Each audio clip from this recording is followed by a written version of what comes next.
The broadcast of the Minneapolis Policy and Government Oversight Committee will now begin.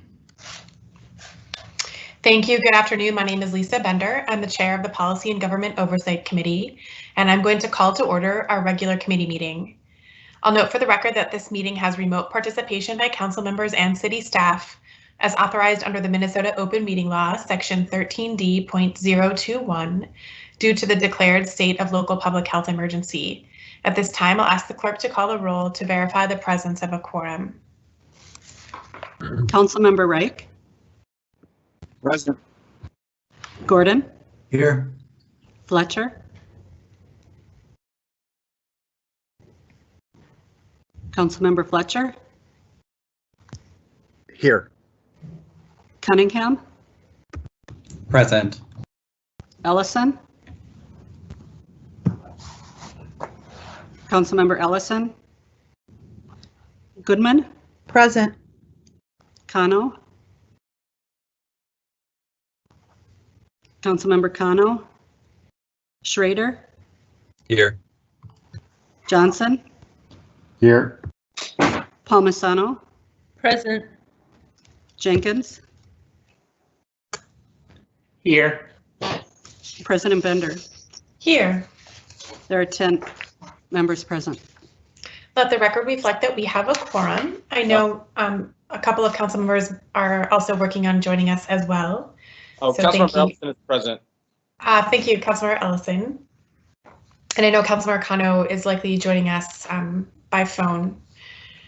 So the first order of business is our consent agenda. The consent agenda includes those items that have been determined to be matters of routine business. But if any council member wants to pull off any of the items, please put yourself in queue and I will recognize you. There are 10 items listed on today's consent agenda, and I'll read them each for the record. Item 1 is setting a public hearing on May 6th on the proposed Summit House Housing Improvement Area Ordinance. Item 2 is referring to staff the matter of an ordinance amending the code to create cultural districts. Item 3 is authorizing a contract amendment to extend the existing contract with Alpha Renew Gen X for medical bill review services.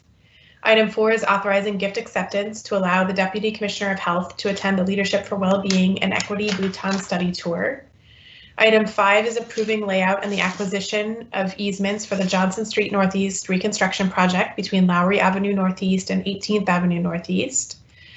Items 6 and 7 are both tied to the passage of resolutions to authorize acceptance of a quit claims deed for certain lands from the state. First for property adjacent to Trunk Highway 94 at Lyndale Avenue, and the second for property adjacent to the Trunk Highway 394 at Washington Avenue North. Item 8 is passage of a resolution authorizing a cooperative agreement letter with the Minnesota Department of Transportation for landscaping improvements in the North Loop neighborhood. Item 9 is contract authorization for engineering and design services for the Bryant Avenue South Reconstruction project in the amount of $1,266,600 with Bolton and Menk. And item 10 is accepting the low bid from Minger Construction Companies for catch basin and manhole repairs, totaling $1,195,095, all in accordance with city specifications. Do any council members wish to pull any items from today's consent agenda? Councilmember Gordon. I just thought it might be helpful to get a little bit of a timeline on the item number 2 and the process of the next steps. There's been a lot of community conversation that has to do with the cultural districts ordinance. And I don't know what the timeline or expectations are around that, and I'm not sure if anybody else does, but I just wanted to pull it to ask that question.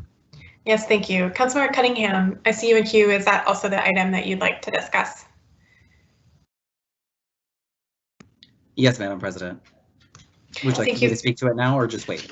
Yeah, why don't I go ahead and let's just pull that off. It is a staff referral, but we have the 3 authors all on the phone, as well as I believe staff from CPED. So we'll go ahead and pull item 2 just for some brief discussion of that timeline and have a chance to ask any questions. So let's go ahead with the rest of the consent agenda. So item 1 and 3 through 10. Is there anyone who'd like to pull off any of those items or any comments or discussion? Seeing none, clerk, please call the roll on consent agenda items 1, and 3 through 10. Councilmember Reich, Aye. Gordon, Aye. Fletcher, Aye. Cunningham, Aye. Ellison, Aye. Goodman, Aye. Kano, Aye. Schrader, Aye. Johnson, Aye. Palmisano, Aye. Jenkins, Aye. President Bender. Aye. There are 12 ayes. Those items all pass and have been adopted. And I'll note that Councilmember Cano has joined us as well. So let's go back to item number 2. I could ask the clerk to give us his overview of the legislative timeline. So in coordination with the clerk and the 3 authors, we have determined to bring this through as an ordinance.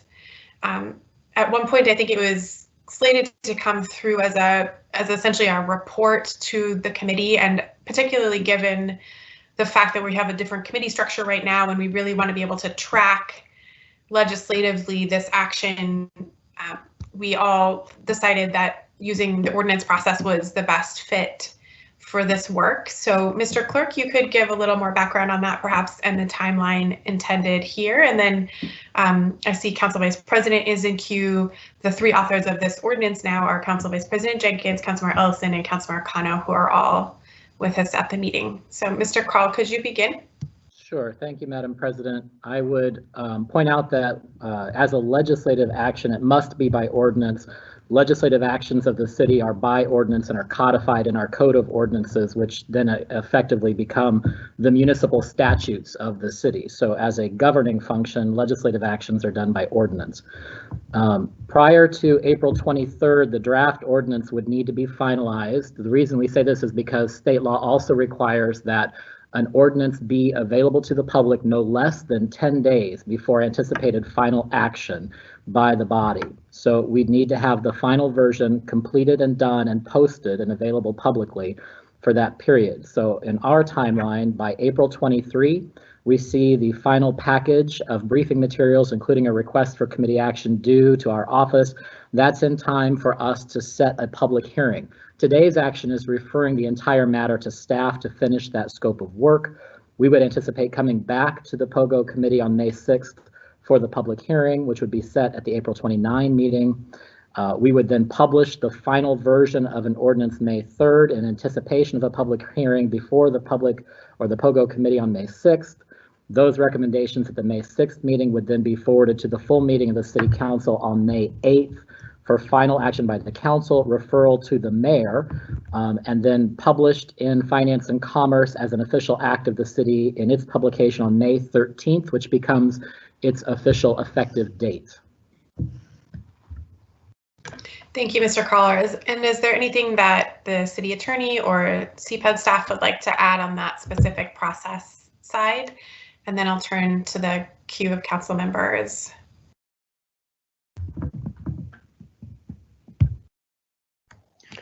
Hi, Council President Bender. Eric from the City Attorney's Office. I have nothing to add process-wise. I think that is correct, as the clerk stated. As for the substance of the work, I would have to turn to the Home Department to address that. Madam President, thanks, Eric. Thanks, Casey. This is David Frank from CPED. Exactly as Casey has outlined, we will be ready with both the ordinance in proper time and the RCA in proper time to meet the agenda that the clerk has laid out. Thank you. So we do have Councilmember Gordon, I think, began with that question around timeline. Feel free though, Councilmember Gordon, to put yourself back in queue if you'd like to ask any more questions or make comments. So the next is Councilmember Cunningham. Thank you, Madam President. Thank you all for this information. I just wanted to make sure that I say on the record that I have heard a lot from my constituents in Ward 4 for the upper part of the north side, that it is very important for us to have a designation in Ward 4, and that folks are concerned with the fact that there's only one designation in North Minneapolis. So we've had quite a few emails from Ward 4 constituents, so I just ask that you all, as my colleagues, as well as the city staff that is finalizing this work, to please take Northsiders' voices into consideration and seriously as we bring this work back forward through the legislative process. So again, please consider Ward 4 and the upper part of North Minneapolis as we are designating and codifying this. Thank you. Thank you, Councilmember. Council Vice President Jenkins. Thank you, Madam President. I was going to speak to the process, but the city clerk, Casey Carl, did a great job at explaining that, and as did Director Frank. You know, I do just want to say that this process has been going on for over a year.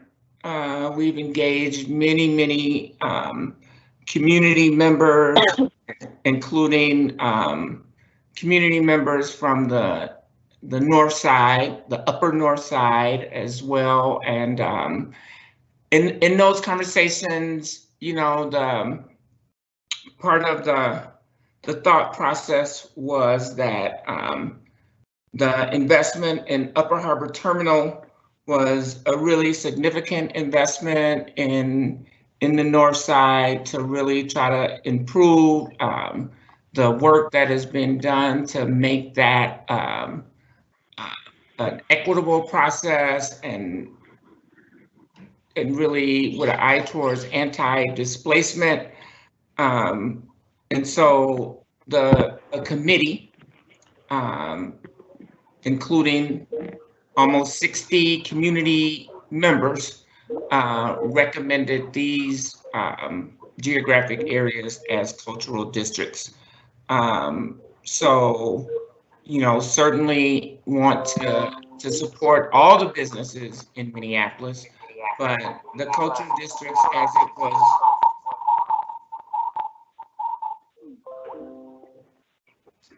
seems like someone has their phone on. If we can mute that, it would be great. At any rate, I just wanted to provide that context. The cultural districts, as determined in the 2040 comprehensive plan, were really to identify long-standing cultural communities that had been significantly disinvested in, and really try to make the commitment as a city with an eye towards equity to build those corridors up. So again, just wanted to provide that context. Thank you. Councilmember Cunningham.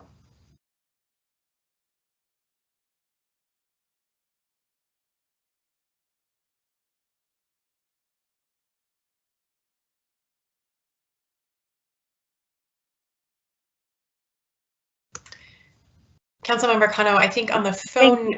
Oh, perfect. There you are. Thank you, Madam President. I had muted myself on my phone, but there's like a little *6 thing you have to do to use the system. So I appreciate everyone weighing in on this topic right now. I also wanted to further elaborate on some of the context and rationale for the cultural districts work. As many of you know, this work started long before many of us were on the council, specifically began under the purview of then Council Vice President Robert Lilligren and the auspices of the Native American Community Development Institute. So in many ways, this work has come from the ground up. and the city is now hoping to elevate that work and to make it stronger and essentially not get in the way of it. And so that was probably around the year 2010. And over time, the work has evolved, grown, changed, and become more sophisticated, and has tightened up to make sure that we prioritize the communities that have been impacted by multiple systemic exclusions throughout the city. With that, I will also say that it is not a model that can be simply plopped down onto any community without a process, a deep community engagement process to identify the issues, the challenges, the hopes and dreams of that community, and bring it together and bring it forward. And as Council Vice President Jenkins mentioned, the process that the cultural district's work has taken up is now on year 1.5 easily, if you don't count back all the way to year 2010 when Council Vice President Lilligren was taking on the work. So it is really important that when we talk about how we designate a cultural district, that we don't assume that we can just do that by waving our magic wands from the dais. This actually is a very community-driven process that has involved multiple meetings, multiple conversations, both facilitated and led by council members separately in those areas.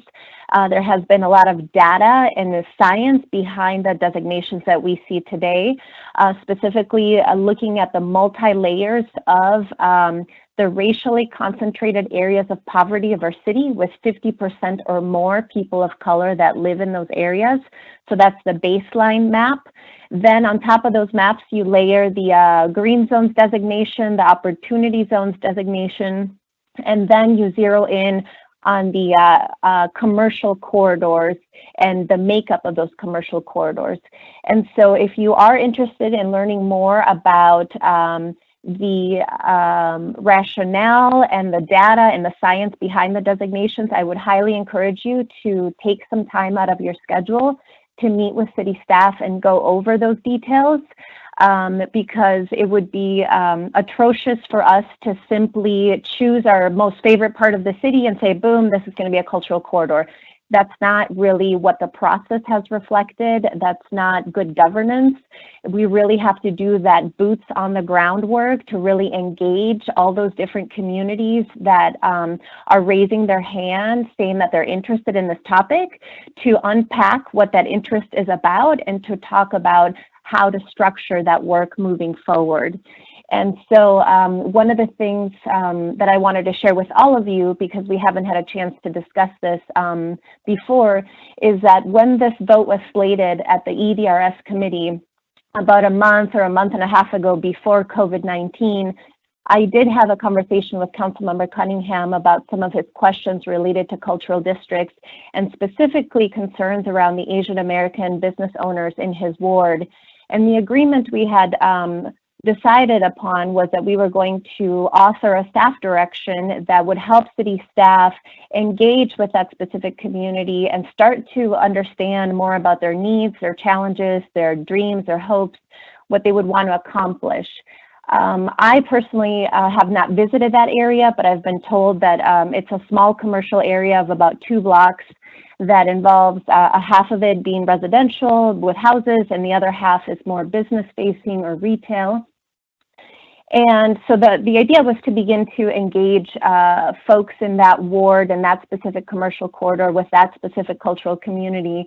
But unfortunately, COVID-19 hit shortly after this item was delayed on the EDRS agenda. And so we kept that the spirit of that conversation going, and I know that CPED is doing the work now of looking back at how much work has been done already to engage that community over the last 5 to 7 years to understand more about how those Asian American business owners have been served by the city.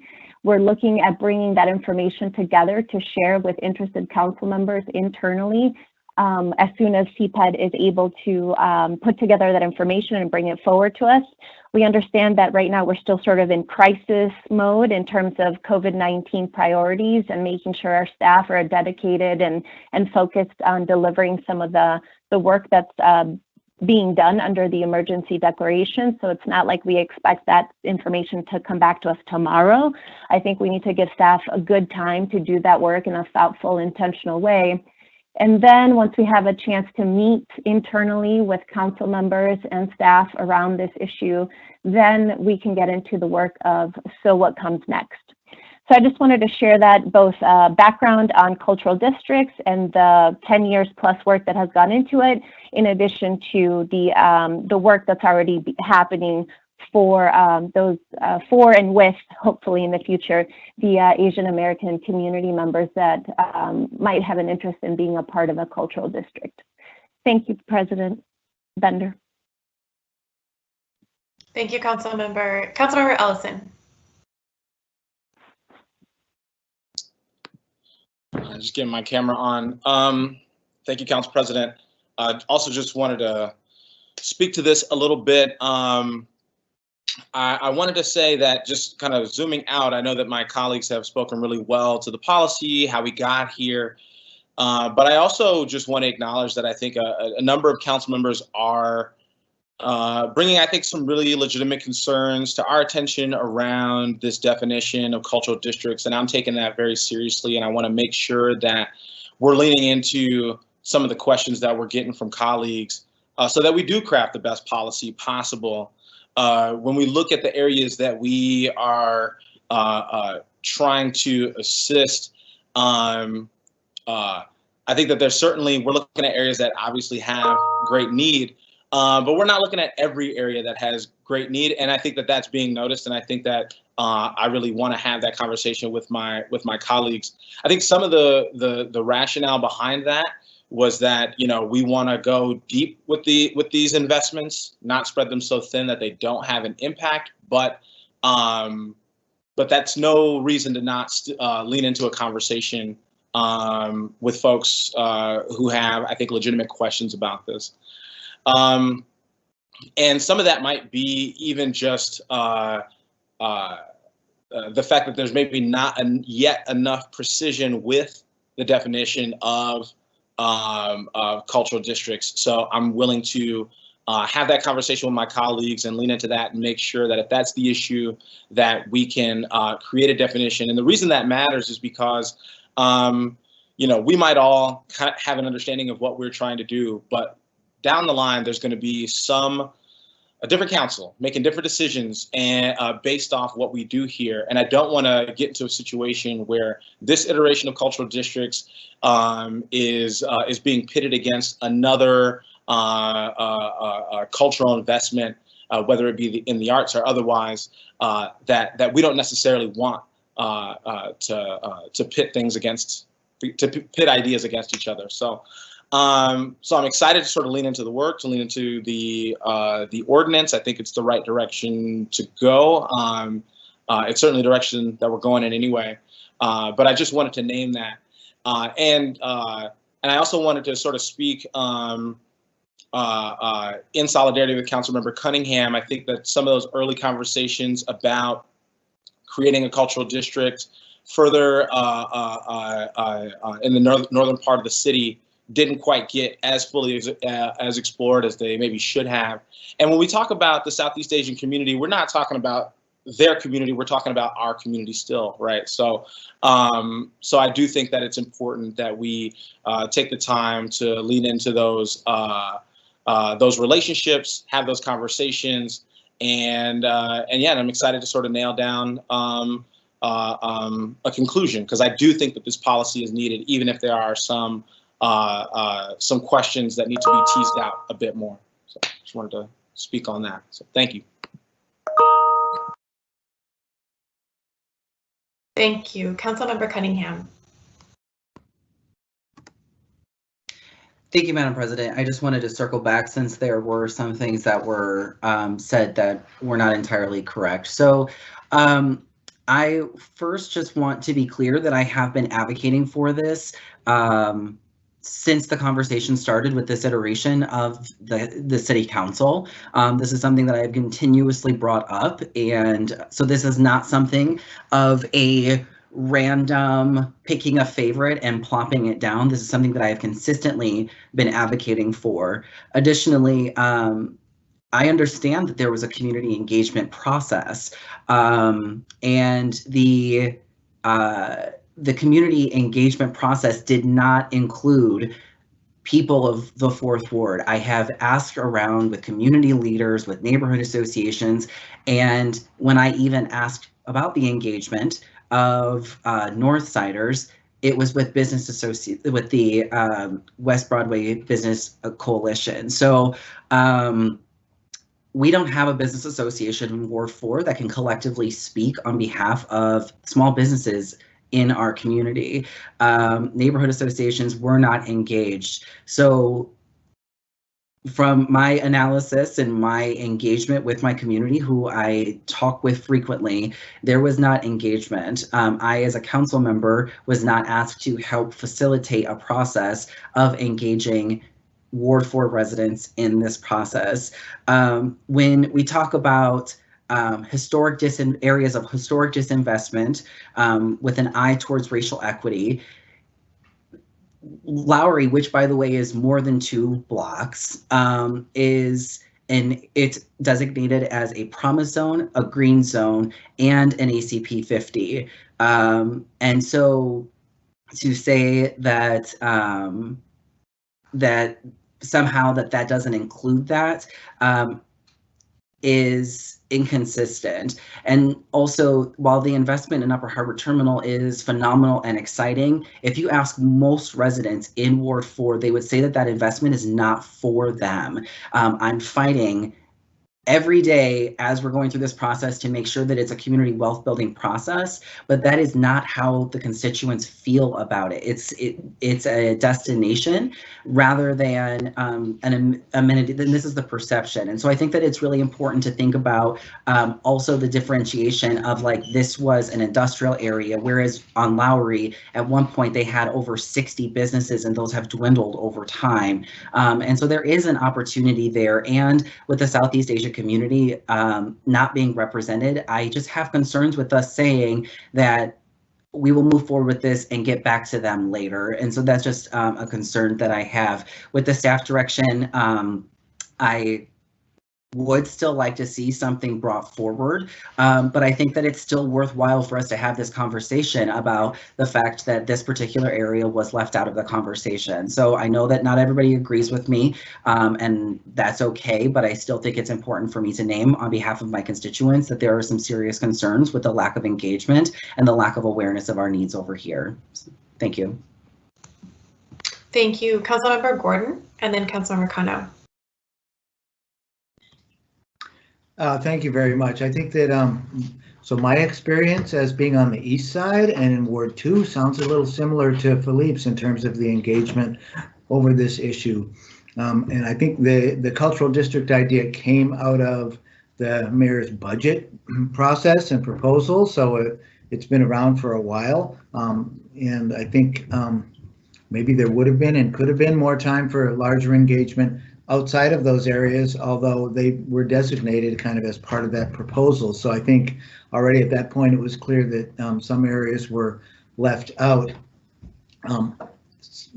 But I think now, and especially because it's gotten more complicated all of a sudden, because now we're basing microloans, forgivable microloans, on the geography of the districts that we haven't yet determined. And so that's really complicated the issue. The May 6th, I think, is when I heard the hearing is to be potentially. Seems pretty quick. It would seem if there's a science and data and the measures that are used to determine whether or not a cultural district should exist, those should maybe be posted online already. We should be able to access those.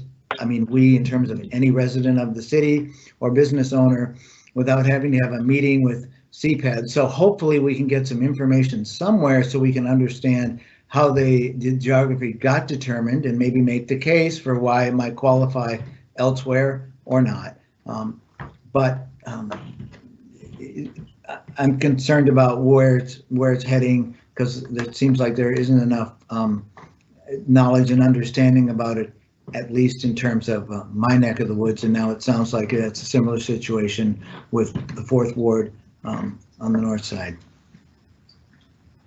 And I will say, I think it's really important that we have the criteria clearly spelled out so everybody understands that this is based on data and it isn't based on some kind of political decisions. Thank you. Councilmember Cano. Okay, I'm hoping you can hear me. Hello? It's hard when I can't see the video. Okay. Thank you. So I just wanted to remind everyone to, if you do have specific questions, to please reach out to city staff and to get the background information. I think it's been a long process that has been touched by many people, and it's certainly not perfect. We're all humans. And ordinances can change and do change in the future, and in the city enterprise, of course, we've all been part of making amendments to ordinances. It is important, I think, to share for the public record that the reason why this item has to be introduced as an ordinance now it is because of the new structure that we have, given our new committees, the frequency in which they meet, I guess the new rhythm that we're under. So previously, when we had been operating under our old governance structure, we were planning to do the approval of the geographies before the ordinance. And so it was couched as a pilot project or a pilot program that would be launched this spring. That was sort of the plan or the approach, and that we would take the year to develop the ordinance language. But now, based on the recommendation of the city clerk and the council president, it seemed like the only way to keep this work alive now was to make it the introduction of an ordinance. So I do acknowledge that that might feel a little bit different for policymakers who hadn't been involved in the steering committee, or may have not heard updates from others involved in this work about kind of what was happening with it.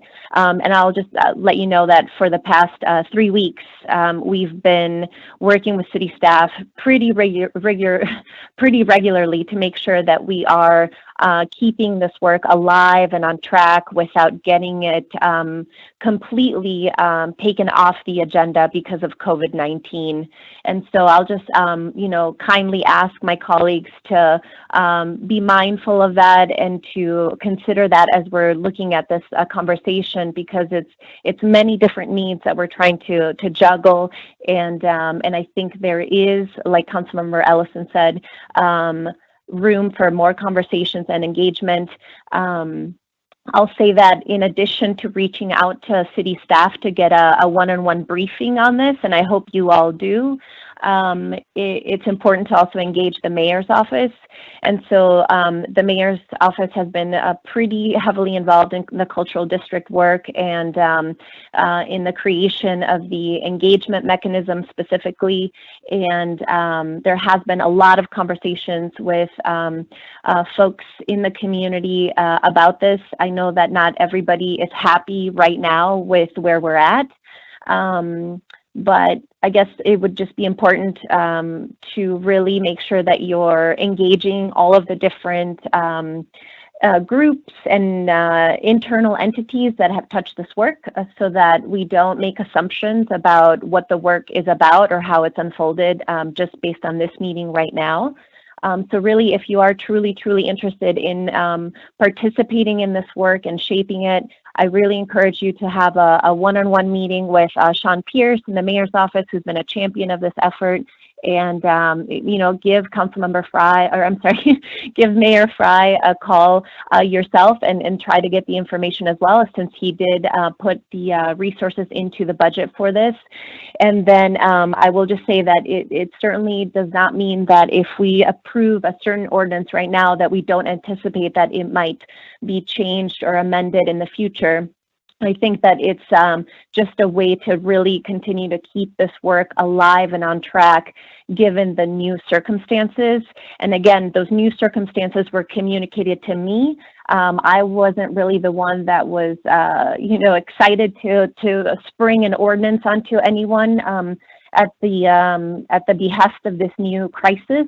But I think we're all trying to do our best to keep this work in line and on track without having the COVID-19 declaration of emergency completely take the work off the table and pick it up again whenever we go back to normal. And honestly, I think we all know there will be no normal.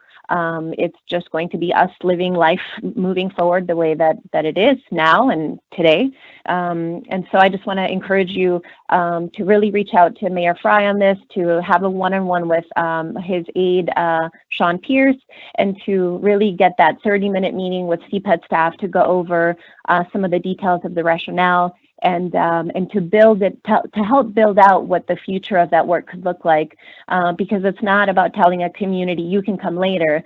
It's about truly authentically stopping to listen and engage and having the institution integrate that information into it without us coming down on a community telling them, well, now you're a cultural district because that's the cool thing that's happening, that's the sexy thing that's happening, so like now you're going to be that. And so I really want us to be able to respect the integrity of the work that has gone into this thus far by adding other layers to it instead of trying to stop this layer and saying that this isn't perfect and therefore we can't approve it.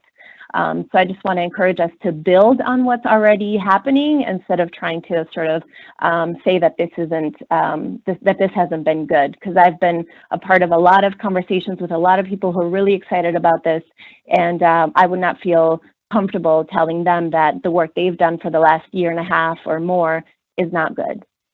Thank you. Thank you, Councilmember. There's a few more folks in queue. I put myself in the queue as well. I just wanted to make a couple of comments. First of all, I do want to highlight that although the change of committee structure really enhances and sort of underscores the need for this to be an ordinance, I know the clerk's office communicated the need for this to be an ordinance when the work began to staff who were working on it. And I know there's been a staff transition, but both in CPED and in the mayor's office. And so in that, I mean, I can get into that more in detail with anyone who wants to follow up, but our legislative processes need to be an ordinance under state law. And there may be others examples of items that came through on, as committee report items that should really be an ordinance. And so the clerk and I are also going back to revisit other things that may need to be codified in ordinance to both comply with state law, but also to make sure that if we do want to go forward in the future and amend the map or understand what the definition of cultural districts was and find the ordinance or amend the definition, that it's easy to find in our legislative system so that someone doesn't have to remember that cultural districts came through as item 12 on some committee agenda 7 years ago or whatever it would be. So we may have other examples of work that's come through that way that we want to clean up as well. But regardless of the ordinance versus agenda item, I think we would be having the same substantive conversation about what does that map look like. So just want to acknowledge that regardless of whether it's an ordinance or some other council action, there are also substantive differences or concerns or questions from council members that would need to be addressed either way. I did want to thank Councilor Ellison for really focusing in on that question of what's the definition of a cultural district. I think that's really helpful and something to continue to highlight and perhaps to refine, particularly as we start to add in other, different layers of different kinds of districts. We have green zones, we're adding cultural districts. There may be other parts of the city that we want to now or in the future designate or highlight in a specific way. And as Councilmember Gordon said, I think the resource question is obviously, and others also pointed this out, the fact that this is being used to designate resources in a time of stress and scarcity is obviously making the map more emotional or more important. more a focus than it has been, but I think that would have been the case no matter what. You know, I just also wanted to share a perspective from a ward that is seeing a lot of change in displacement, and actually by the time I had taken office, I'd already seen a lot of change in displacement. You know, I haven't advocated to add parts of my ward into designations like green zones or cultural districts, but I do have parts of Ward 10 where folks feel left behind because they are parts of community where there are longstanding businesses in this case that are immigrant owned, that are facing enormous pressure from rising commercial rents, lots of displacement, gentrification, if you will. Eat Street is one of those places in my ward where businesses are not eligible for the funds that would be designated to cultural districts. And I haven't advocated for that addition because I think it's important to focus funds in parts of the city that have a different dynamic, which are more historically underinvested and where that geographic concentration is more stark. I think there's a benefit to the city to focusing our resources in geographic areas that are most at need and most historically, left out of city investment in resources. But I do continue to hope that as we go forward, we look for ways that we as a city can have strategies that address rapid displacement of housing and commercial businesses in parts of the city that are changing quickly. And I have felt that we lack the tools to protect our communities in those very within those pressures. And that's one of the reasons that I worked with many of you to at least study residential rent increase caps, because in parts of the city like mine, where things are changing so quickly, we just don't have tools that are able to help people stay in their homes or businesses stay in their communities. So I know a lot of us are hearing similar things. So I just wanted to voice that from my perspective, that I know a lot of council members will hear why aren't we in a cultural district for one reason or another. And I do support the intended purpose of these. I really appreciate the desire to hone in on that definition and make sure it makes sense not just for us now, but for future councils and future mayors, especially because the intended use of a cultural district is for resource allocation and to bring resources to community. So that is what I wanted to say. Councilmember Fletcher is next. Thank you, Council President. I just wanted to sort of speak to the policy timeline and just kind of ground us in the moment that we're in and the uncertainty that we're in, and express my skepticism along with a lot of sympathy for policymakers who have done it sounds like a lot of community engagement that is probably speaking to a moment that we're no longer in, and that, as Councilmember Cano said, we're probably not going to be in. And I think that there's a question about, for me, about whether moving forward with this in this moment makes sense. I'll say I've been sort of a lukewarm supporter of this. It's something that, I want to see us invest in these communities. If this is a way to do that, I think that makes sense.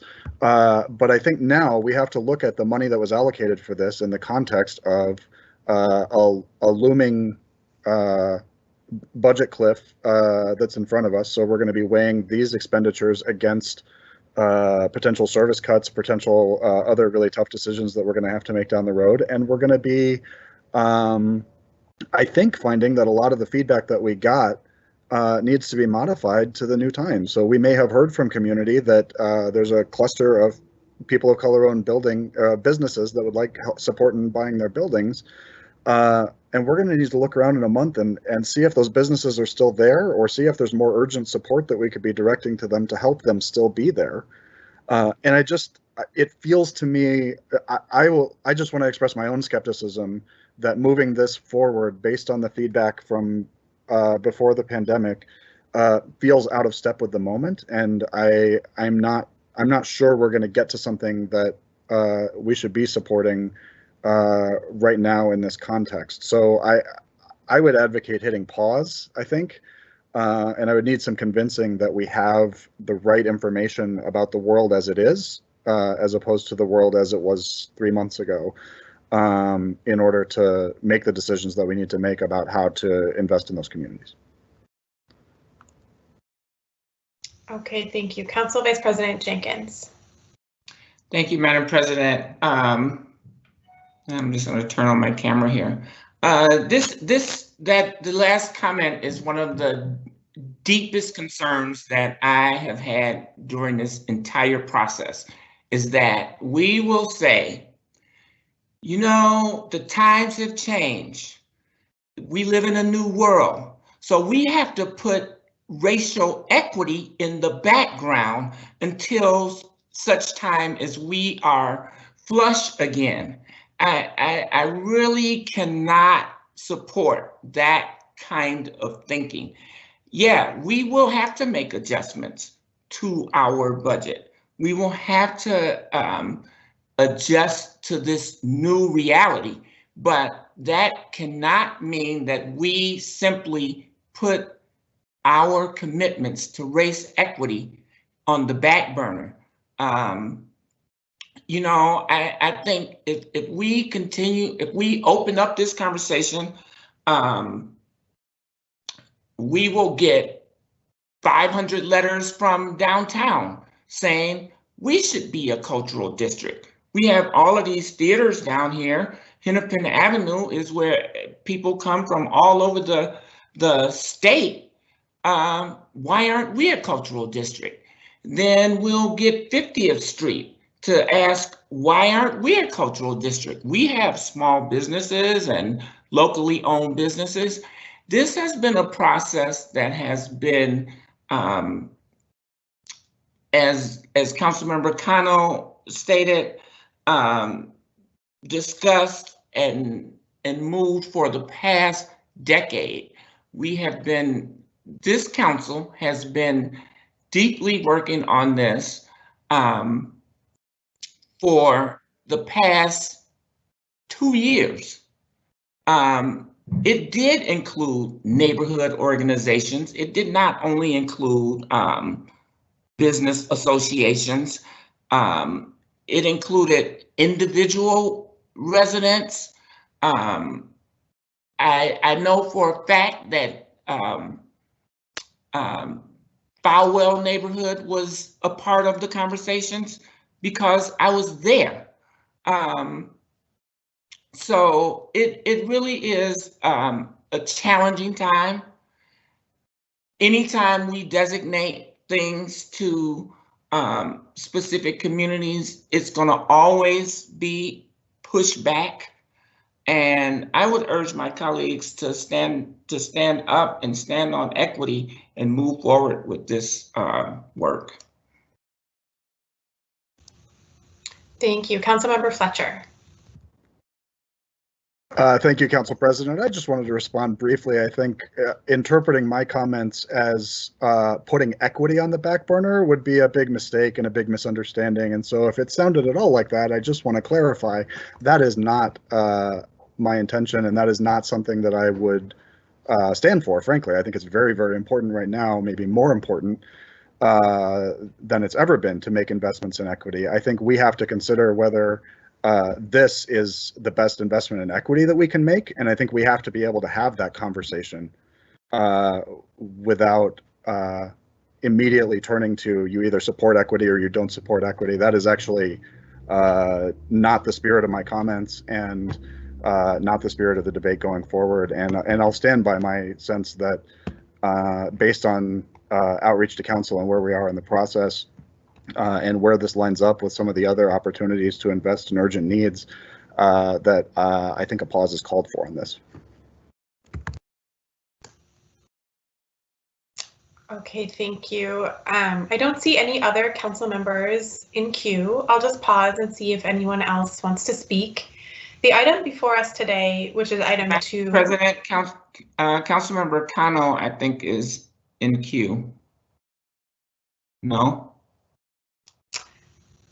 The note I see actually says she didn't want to speak, but I'm happy to recognize Councilmember Cano. My apologies. I just read. Okay, no worries. Sorry. No problem. So item number 2 on the consent agenda, which is before us, is the referral to staff. We did hear the intended timeline from both staff and the policymakers authoring the ordinance. I think there's likely follow-up after today's discussion in this meeting about that timeline, and particularly the potential inclusion of other areas of the city. So I will leave that to the authors and staff. I'm happy to support however I can. So I will go ahead and move item 2. Just make sure that I've moved that, and then see if there's any further discussion on item 2, which is referring to staff the ordinance to create cultural districts. I don't see any, so clerk, please call the roll on item 2. Councilmember Reich, Aye. Gordon, Aye. Fletcher, Aye. Cunningham, Aye. Ellison, Aye. Goodman, Aye. Kano, Aye. Schrader, Aye. Johnson, Aye. Palmisano, Aye. Jenkins, Aye. President Bender. Aye. There are 12 ayes. That item carries and will be referred to staff. That brings us to the discussion item from the printed agenda, which is item 11. And this is a request to amend our federal legislative agenda to add support for the Natural Disaster and Emergency Ballot Act, which has been introduced by Senator Klobuchar, and to authorize the submittal of letters of support for that bill to our federal delegation. And I'll turn it over to Mr. Carl to give some background on this item before seeing if any council members have questions or discussion. Thank you, Mr. Carl.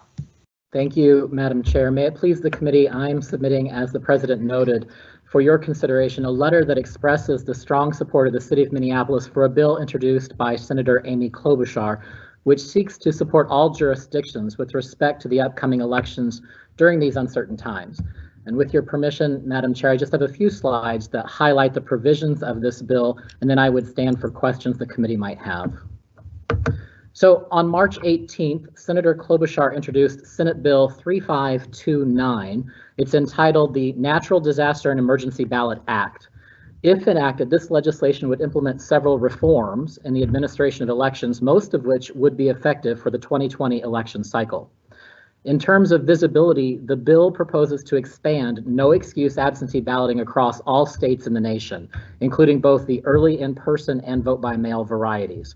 Although it leaves some discretion to states and local jurisdictions in terms of its implementation and administration, the bill does mandate certain provisions that seek to protect and to ensure ballot access even in the event of a disaster or emergency. And while the decentralized nature of our constitutional republic might be open for debate, the fact is that all elections are primarily a function of states, and not all states provide the same access to the ballot or the same assurances to voters. Certainly Minnesota has a sterling reputation in that regard. This bill seeks to level some of those state-by-state discrepancies in order to protect rights that are nonetheless guaranteed to all voters under the Constitution of the United States. The bill currently has 26 co-sponsors. It's been referred to the Senate's Rules and Administration Committee, but a hearing has not yet been set. So the next slide shows some of the major provisions that are included in the senator's bill. Among other protections that it seeks are to establish a minimum 20-day no-excuse absentee balloting period nationwide. Again, this would include both early in-person and vote-by-mail varieties in every state and jurisdiction. It also seeks to ensure that all states would begin processing ballots at least 14 days before Election Day in order to avoid any delays in reporting results. It would provide additional accommodations for Native American voters, including allowing tribes to designate ballot pickup and drop-off locations, but not requiring residential addresses for election mail. And it would guarantee that all absentee ballots that are postmarked or signed before the close of the polls on Election Day, and which are received on or before 10 days after Election Day, would be included in final vote tabulations. Some additional provisions in this bill are that it would require all states and local jurisdictions to establish contingency plans to ensure that all eligible voters are able to cast ballots even in the event of an emergency, and that those contingency plans be made available to the public. It would require all states to offer online request processes so that voters could request and receive an absentee ballot application form, and it would direct all states to use envelopes that have intelligent mail barcode systems so that voters could track the status of their ballots. It would mandate that all states provide downloadable and printable absentee ballots for domestic voters that is comparable to the service now required under the Uniformed and Overseas Citizens Absentee Voting Act, often called UOCAVA. And finally, it would require congressional authorization of up to $2 million in federal funds to implement the requirements of the act, which would be administered by the Elections Assistance Commission. Several of these provisions in Senator Klobuchar's bill align with a local plan advocated by Secretary of State Steve Simon. For example, Secretary Simon has proposed that in the event of a declared emergency, an election could be administered entirely by mail, with every registered voter automatically sent a ballot to be completed at home. His proposal would also give extra time to election administrators to process ballots after the polls are closed. And his proposal also would allow for changes in polling places, notwithstanding current statutes which would restrict such moves. This is particularly important to protect vulnerable populations from unnecessary exposure. So, for example, a polling place located in a nursing care facility could be moved the day of or in the few days immediately before an election in order to minimize the potential for exposure. One key difference, however, between federal and local plans is that Secretary Simon's proposal would create these series of alternatives only to be activated and available during a declared emergency. Some of the features in the proposed federal legislation would institute more sweeping reforms, which would be applicable in both emergency and non-emergency conditions. Of course, it's unknown at this point what conditions will be like in August or November, and it would be only a guess at best for anyone to try to predict the status of our state and our nation at those times. What I can say is that planning and conducting elections is a complex and time-consuming responsibility. Our plans here in Minneapolis for this year's elections began more than a full year ago, which means that changes in those plans, especially significant changes like moving to an all-mail election, would create havoc in our systems and team. Furthermore, unless there is a special session convened, the Minnesota legislature is unlikely to be a convened informal session when the August and November elections arrive. And that would force the hands of local election administrators to conduct these important elections in environments which may be potentially risky and unhealthy for our frontline election workers. And it certainly would push voters into an untenable position of deciding if their vote is important enough to possibly risk their health and, when returning home, the health of their family. So a wait and see approach is not something that we, election administrators on the front lines, would advocate as a wise tactic. The lack of certainty about upcoming elections is in itself a way of discouraging voter participation. Accordingly, staff have proposed a letter for the city, signed by the mayor and council president, that would express the city's strong support for this Klobuchar bill. It would also be addressed in the state's federal delegation. We believe it's appropriate also to update the city's federal legislative platform to reflect this support, and I know that Mr. Ranieri is with us and can address questions about the federal platform as well. With that, Madam President, I've concluded my prepared comments and would be happy to respond to questions. Thank you, Mr. Carl, and thanks both to Councilmember Ellison, who typically chairs our elections committee, and Councilmember Johnson from IGR, who are both engaging on this general topic of voter access at the various levels of government. Councilmember Johnson. Thank you, Madam President. I'm supportive of this today. I will say from a legislative agenda amendment standpoint, typically we don't include support for specific bills, but instead for positions. And that way, if a different bill number gets introduced or a different bill by a different author, we can be flexible and nimble enough to support those bills as well, as long as it meets that higher level criteria of our position on this. That said, I think given the circumstances and as we're adjusting to these new the new format here around our committee structure, I think that this makes sense to approve today. And I'll just make a technical note for the clerk. I did go on to the LIMS item for this. It does appear connected to the 2017 legislative agenda, and so that might be something to update after this committee. Thank you. Thank you, Mr. Johnson. Thank you. Councilor Ellison.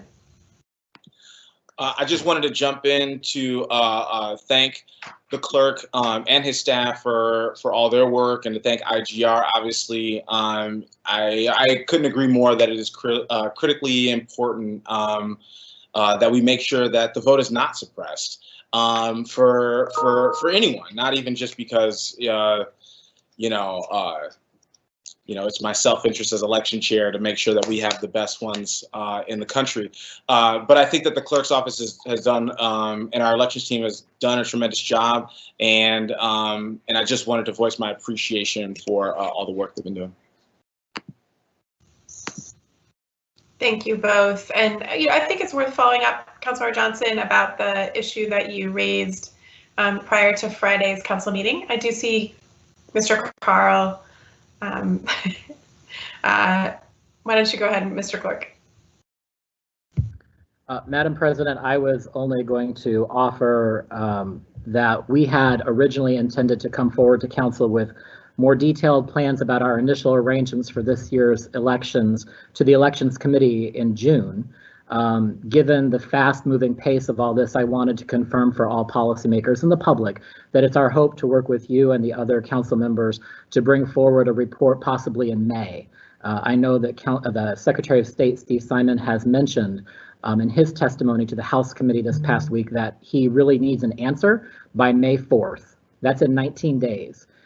Because after that time, it will only give us 99 days as a state to prepare for the August 11th primary, statewide primary, and for us, the special election in Ward 6.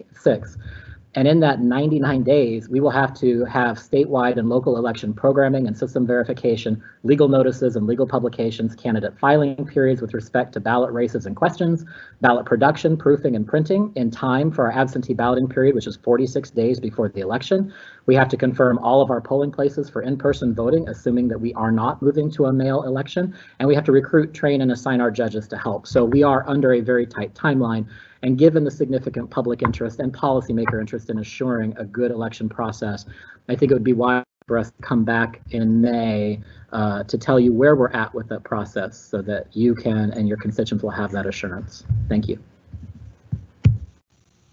Thank you, Mr. Carl. I think that would be really helpful. And I know that in Minnesota, we have some great aspects of our typical voting system, including anyone can request an absentee ballot at any time. There's no fault absentee ballot requesting already, but that doesn't mean that there's full access to mail balloting unless everyone, unless we really communicate that and everyone knows how to request that and is requesting on time, and that our system can handle that many mail-in ballots. And then, of course, I have grave concerns, and I know others do as well, about the health of our election workers and volunteers who are typically at polling places. We've seen in other parts of the country that are forced to have in-person voting that because there is a shortage of workers, then we end up with consolidated voting locations, and then we end up with long lines, which we often have here in Minneapolis because we also have same-day voter registration. So many people, it's great because people can register to vote at the same day that they're voting, but it does, especially in parts of town where folks tend to move in and out more frequently, where there's lower registration overall, we end up with longer lines, and therefore then we end up with the health concerns exacerbated that you described, Mr. Carl. So I know the clerk's office is working on this again with a number of council members, and really appreciate all the work.